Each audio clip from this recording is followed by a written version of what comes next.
സമേതം സമഗ്ര വിദ്യാഭ്യാസ പരിപാടിയുടെ ഭാഗമായി ത്രിതല പഞ്ചായത്തിൻ്റെ സഹകരണത്തോടെ എനാമാക്കൽ സെൻറ് ജോസഫ് ഹൈസ്കൂളിൽ ഏകദിന ജെൻഡർ ക്യാമ്പ് സംഘടിപ്പിച്ചു.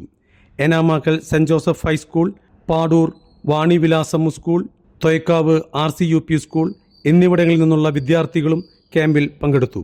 സ്ലൈഡ് ഷോ, തുല്യതാ ക്ലാസ്, നാടക അവതരണം തുടങ്ങിയ പ്രവർത്തനങ്ങൾ ക്യാമ്പിൽ നടന്നു.